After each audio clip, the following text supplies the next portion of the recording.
ناظرین گرامی، یہ کسی مجبور بہن کی درخواست پر آپ سے دعاؤں کا ذریعہ بننے کے لیے واقعہ سنایا جا رہا ہے۔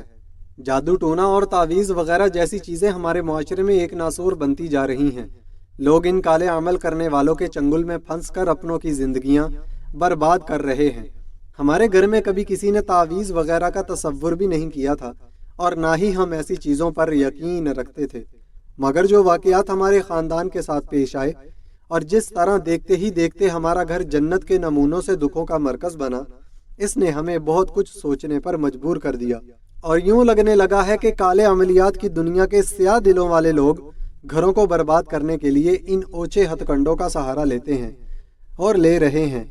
امی نے ہم بیٹیوں سے زیادہ اپنے بھائی کی بیٹیوں سے محبت کی، ان کو ان کی اوقات سے زیادہ اہمیت دی، پیار دیا، لیکن امی کے انہی بھائیوں نے اپنی بیٹیوں کے ساتھ مل کر امی کی جان لے لی۔ کہانی ہے تو بہت لمبی اور رلا دینے والی، لیکن میں ذرا مختصر سی بیان کروں گی تاکہ میرے ساتھ آپ لوگ بھی میری اس کہانی کو پڑھ کر روئیں مت۔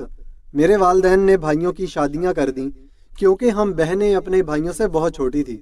ہم بہنوں نے اور امی ابو نے بھائیوں کو بہت عزت دی، حتیٰ کہ عیش و عشرت اور ہر چھوٹی سے چھوٹی خواہش بھی پوری ہوتی۔ ان کی ہر غلط حرکت پر پردہ ڈالا جاتا، ہر غلطی اور غلط بات کو معاف کیا جاتا۔ امی ابو ان کے سامنے ہمیں ڈانٹ دیتے اور کبھی کبھار زیادہ غصہ کر جاتے کہ بھابیاں ہیں، بات مانا کرو، ان کی جو کام کہیں کیا کرو۔ ہم بہنوں نے صاف دل و دماغ سے ان کا ہر کام کرنا۔ ان کے بچے ہوئے تو ہم سب گھر والے بہت خوش ہوئے کہ رونقیں لگ گئیں گھر میں۔ جب سب سے بڑے بھائی کی شادی ہوئی، امی ایک ہفتے بعد بیمار ہو گئیں، اور ایسے بیمار ہوئیں کہ چارپائی سے لگ گئیں۔ ہمیں تو پتہ ہی نہیں تھا کہ یہ تعویذ، دھاگا، جادو ٹونا ہوتا کیا ہے۔ جب محلے کے لوگ ہمارے گھر امی کا حال پوچھنے آتے تو یہی کہتے تعویذ ہوئے ہیں بہن پر، لیکن ہم نے پھر بھی یقین نہ کیا کہ ہم ان چیزوں سے آشنا ہی نہ تھی۔ امی کو 5 سال تک سردی، گرمی، بارش، دھوپ ہم یوں ہی ڈاکٹرز کے پاس لے کر جاتے رہے اور امی کا علاج کرواتے رہے۔ دن رات ایک کر کے امی کا علاج کروایا ہم نے۔ امی کچھ بہتر ہوتی، لیکن امی کے بھائی جب بھی امی سے ملنے آتے، امی کی طبیعت خراب ہو جاتی۔ ماموں کی بیٹی کا رشتہ زبردستی بھائی کے ساتھ طے کروا دیا گیا۔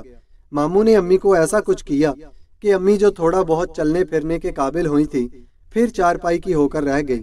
محلے کی عورتیں جب بھی امی کا حال پوچھنے آتی اور پھر وہی بات کرتی، بیٹا تعویذ ہوئے ہیں آپ کی امی پر۔ امی نے کھانا پینا بھی چھوڑ دیا اور روتی کہ مجھے کھانا دو۔ امی کو صرف دلیا دیتے، اس کے علاوہ کچھ نہیں۔ امی کی بیماری کا سفر ایسے ہی چلتا رہا۔ اس کے بعد ماموں نے ہم بہنوں پر تعویذ کروائے اور ہم بیمار ہو گئیں۔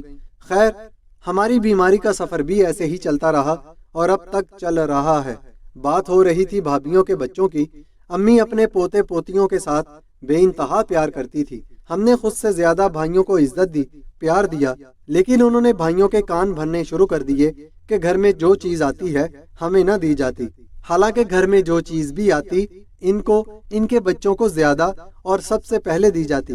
بس پھر بھائی شروع ہو جاتے ہم سے لڑنے اور اپنا حق لینے۔ امی کی طبیعت خراب ہو جاتی اور ڈاکٹر کے پاس لے کر جانا پڑتا۔ امی ہمیں چپ رہنے کا کہتی۔ ہم نے تقریباً امی کی بات کو 10 سال تک پلے سے باندھ رکھا کہ چپ رہنا ہے، صبر کرنا ہے، لیکن بھائیوں نے پورا گھر سر پہ اٹھائے رکھا۔ 10 سال دن رات لڑائی جھگڑے فساد ہوتے رہے، لیکن ہم نے پھر بھی کوئی بات نہ کہی کہ بھائی ناراض نہ ہو جائیں۔ پھر کچھ عرصہ کے بعد ہمارے ابو پر بڑا بھاری عمل کروایا گیا۔ ابو پر تعویذ کروائے گئے، لیکن اللہ نے ان کو زندگی دینی تھی اور ابو بچ گئے۔ تاہم ایسے ہی تعویذ چاچو اور چاچی پر بھی کروائے گئے۔ چاچو تو جان سے گئے، جبکہ چاچی کو معذوری کا سامنا کرنا پڑا اور وہ آج کل لاہور کے ایک ہسپتال میں ایڈمٹ ہے۔ پھر 3 سال کے بعد امی کو مارنے کی پلاننگ کی گئی، حالانکہ امی ابو نے کبھی ان کا برا نہیں چاہا، کبھی کسی کو تکلیف نہیں دی۔ امی کو اچانک ایک انجان بیماری نے جکڑ لیا۔ وہ ہر لمحہ تڑپتی رہتی، کوئی تکلیف انہیں اندر ہی اندر مار رہی تھی، اور وہ ایک روز ہم سب کو چھوڑ کر خالق حقیقی سے جا ملی۔ کہانی میں نے لکھی تو بہت مختصر، کیونکہ میں نے شروع میں ہی آپ کو بتا دیا تھا کہ اگر کہانی لمبی اور رلا دینے والی ہوگی تو بیان کرتے کرتے میں خود بھی رو پڑتی اور پڑھتے پڑھتے آپ کو بھی رونا آ جاتا۔ اس لیے میں نے سوچا کہانی ذرا مختصر ہی رکھی جائے۔ آپ سے بس یہی گزارش ہے کہ میری امی کے لیے دعا کریں کہ قبر میں سکون ملے ان کو، اور اللہ پاک جنت الفردوس میں اعلیٰ مقام دے، آمین یا رب العالمین۔